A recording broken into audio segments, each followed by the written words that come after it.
All right, train show haul. Thanks. So I went to a train show today with a couple friends, the tryhard guys. So we have Mike, obviously, Mark, and Sam, and we came home with some decent stuff. So Sam, you want to go ahead and tell me what you got? Absolutely. So I kind of went light this time because I'm fairly new to the hobby. This is his first train show, I will admit that. Exactly. So I just decided to get some rolling stock for the Centennial I have at home. So this is a Union Pacific, just small reefer. This is a Riverossi, I guess. So yeah, Concord Riverossi. Yeah. Just a nice piece of rolling stock to go with the Union Pacific, which is my favorite railroad. And hey, mine too. Yeah, there you go. So actually, this is interesting. I didn't know until today that Union Pacific actually made red cars. Well, now you do. And yeah, now I do. So I don't think they were that shade of red. I think they were probably more of a darker red. Probably closer to what those are, the gondolas over there, but probably. Yeah, this is a Bachmann. Anyways. And this here is, I believe this is an Athearn. This is actually, I think that's an Athearn. This is a really nice one. Like, it's got die-cast floorboards and stuff like that. It's very, very nice, very quality reefer car from Union Pacific. Now, a cool thing is the layout we have in this house. Like, I don't know. Yeah, this is Mark's layout, the Atlantic and Lake Erie. Yeah. So the cool thing about that is this layout is actually set in the 50s, and this car is actually from the 50s, this Athearn here. So that's nice to have. And then last but not least, I always save the best for last. It's just how I work. Oh my gosh. The Tyco Burlington Northern. It's missing two wheels, which is oh, you actually put them on. When we bought. So for context, we found a joke video from a guy called Rex the Rail Fanner. Go check him out. He made a video making fun of Dan Cortopassi, like in a lighthearted way. By the way, go check Dan out too. His channel, they both have some good content. But he made a joke video based on Dan's review system, reviewing a Tyco BN boxcar, and so it's kind of become a running joke between us now because it's funny. Yeah. And so we now have two, actually. We have a second one. It's up there. Yeah, if you can see it. Yeah, it's right there. So we have two. I don't know how many we're planning on getting, but I think it's become kind of Samuel's thing now that he wants to buy at least one at every show. This is all I have to say. We get a train of these going, or we buy like every single one at a train store. But anyway, that's my collection. I'll get out of your face for now. Peace out. All right, Mark, you want to show us what you got? Yeah. Because this stuff is pretty sweet, actually. So I got 3 Blue Box Athearns PAs. Yeah, Alco PA. Yeah. One of them's powered, this one, and then these two are just dummy units. I think it was $20. You got these for $20 a piece, right? In a set? Yeah. Yeah. So $60 for all 3. And then I got 2 gondolas. Very well weathered, in fact. CNNW. Was the other one CNNW? Yeah, I was just seeing if they had a brand. Yeah, they got die-cast metal frames on them. Yeah, I don't know what the brand is. They didn't come. There's no box or anything. One of them says 1956 on it, so I think these may be old, like really old cars. Maybe. Yeah, they both say 1956. I don't know. They're gondolas, and then we got a F7 just shell for an F7 unit. Yeah, I was going to make a shell for this, but then we found that and decided it'd probably be better just to buy it cheap. It's going to need some surgery on the inside because this is a Bachmann Spectrum F unit chassis, and this is a Penline, which would later become Lifelike F unit shell. So we're going to have to do some surgery to the inside to get it to fit, but at least that has a shell now. It does fit most. Yeah, it does fit most of the way. Wait, what's wrong with it exactly? There's a little peg in the front that needs cut. Oh, okay. Right in here where my fingers is very hard to see on camera. Well, if you put it on the shell, you have a squatted train, which is interesting. And last but not least, we have the big spender. Yeah, they're making fun of me because I bought more than everybody else and spent more than everybody else. But yeah, so this is the very first item that I bought. I believe this is a kit from a company called Ulrich. I could be wrong on that, but I've seen one of these before. It's made completely from wood and cast metal, white metal. The trucks are metal as well. And it's got horn hook couplers on it. No. We're trying to make this at least somewhat serious. Okay. Hey, we had the two first people go through their stuff.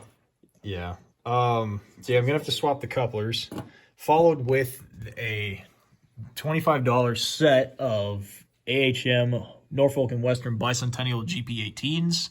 No clue if these actually exist in real life, but I'm pretty sure they did. They're very cool. This one does have some issues though. It came with a free smoke unit. It was smoking. The motor's messed up. The motor's messed up. It needs cleaned. The commutator's filthy. The other one's just a dummy. And the powered unit's missing its horn, so I'm gonna have to find a spare horn. I think I have one, but I'm not sure. Then we got these guys. Scheme on those. Yeah, I love I love anything bicentennial. For the record, I plan to one day have an entire 20-car American Freedom Train. That would be awesome. Yeah, my dad also is bicentennial. It's not a freedom train until you put a gun on it, though. Then we got. That's right, we do. Then we have an AB set of Athearn Blue Box Southern Pacific F units, which this guy's almost brand new. It's practically unused. The commutator's dirty on the motor, but it's seen maybe like 5 minutes of runtime just to test it. I did have to put couplers on it, and I'm gonna make a solution to tighten the gap between these, because as you can see, that's a pretty horrendous gap. That's my thumb. So it's almost an inch wide. And if you'll notice, the B unit's actually a slightly lighter color. So I might do something to fix that as well, but I don't know yet. And then last but not least, I actually got these both about the same time.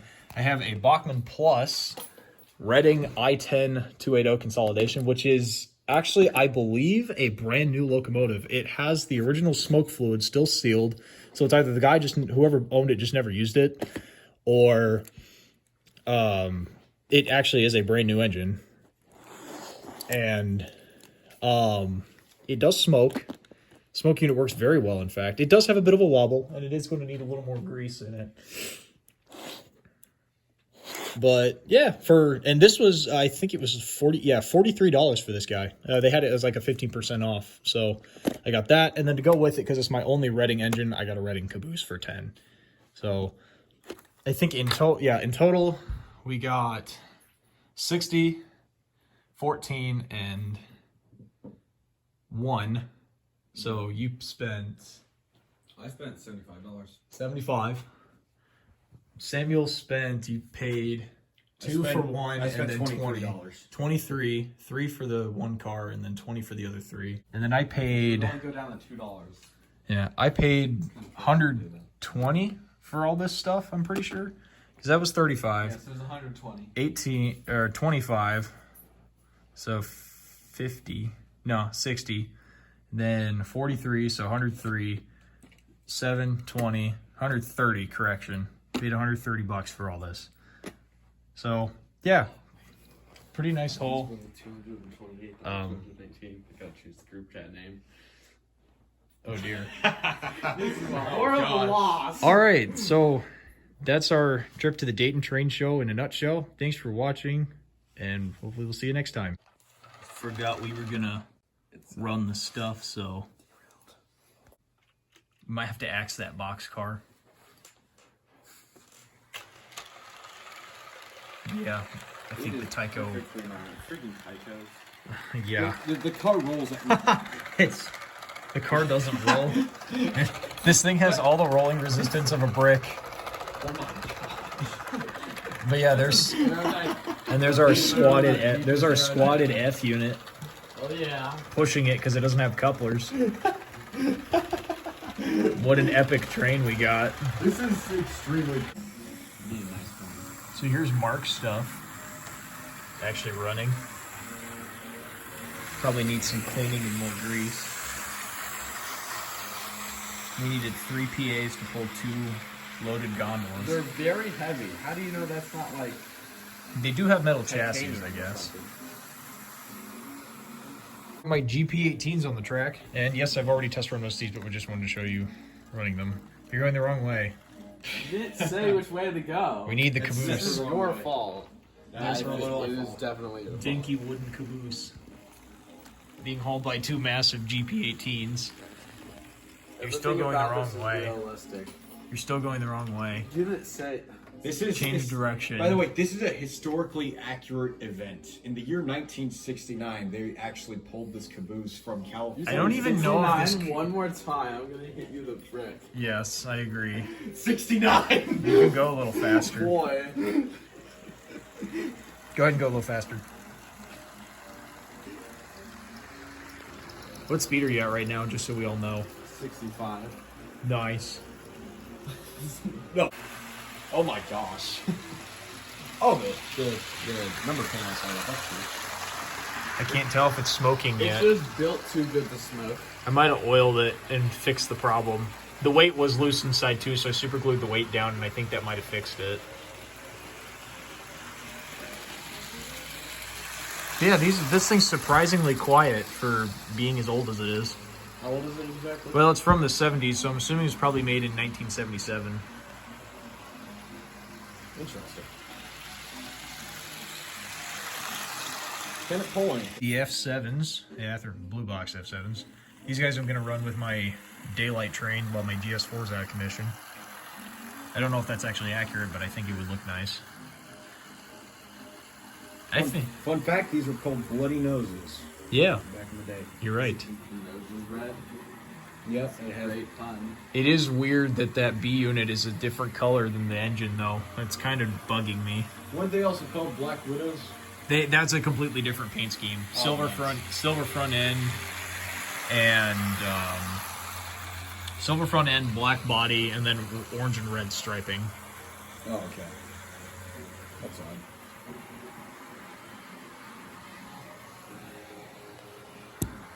Really should have gotten some cars to run behind these, but that's okay.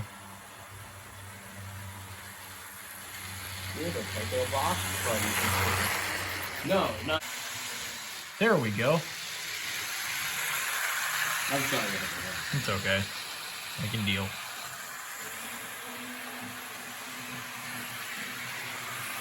There we go.